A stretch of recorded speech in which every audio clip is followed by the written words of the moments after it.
Health news మీకోసం.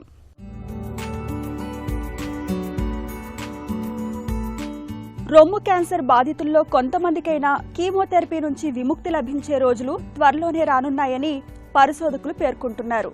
ప్రొసిగ్నా అనే జన్యు పరీక్షతో ఎవరికి కీమోథెరపీ అవసరమో తెలుసుకునే అవకాశం ఉందని యూనివర్సిటీ కాలేజ్ ఆఫ్ లండన్ ఆధ్వర్యంలో నిర్వహించిన అంతర్జాతీయ ఆప్టిమా ప్రయోగ పరీక్షలో బయటపడింది.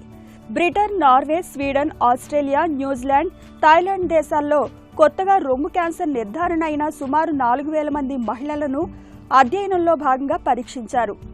జన్యు పరీక్షలో తక్కువ స్కోరు వచ్చిన వారికి కేవలం హార్మోన్లతోనే సురక్షితంగా చికిత్స చేయొచ్చని పరిశోధకులు గుర్తించారు. సంప్రదాయ పద్ధతిలో మాదిరిగా ఆయా లక్షణాలను బట్టి కాకుండా కణితి స్వభావం ఆధారంగా కీమోథెరపీ అవసరాన్ని నిర్ణయించే అవకాశం ఉండడం గమనార్హం. ఈ ప్రయోగ పరీక్షలో హార్మోన్ పాజిటివ్ రొమ్ము క్యాన్సర్ గలవారిని ఎంచుకుని 2 బృందాలుగా విభజించారు.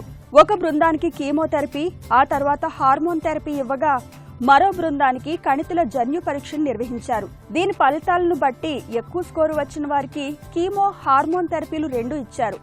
తక్కువ స్కోరు వచ్చిన వారికి హార్మోన్ చికిత్స మాత్రమే చేశారు. 2 బృందాల వారికి అవసరాన్ని బట్టి రేడియేషన్ థెరపీని ఇచ్చారు. మొదటి బృందంతో పోలిస్తే రెండో బృందంలో సమాన ఫలితాలు కనిపించడం విశేషం.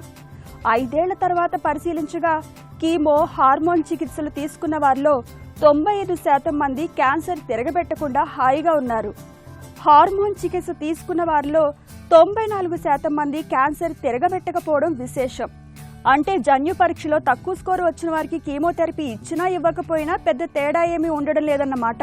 అందుకే అనవసర కీమోథెరపీని, దీని దుష్ప్రభావాలను తప్పించుకోవడానికి ఈ జన్యు పరీక్ష ఎంతగానో ఉపయోగపడగలదని పరిశోధకులు చెబుతున్నారు.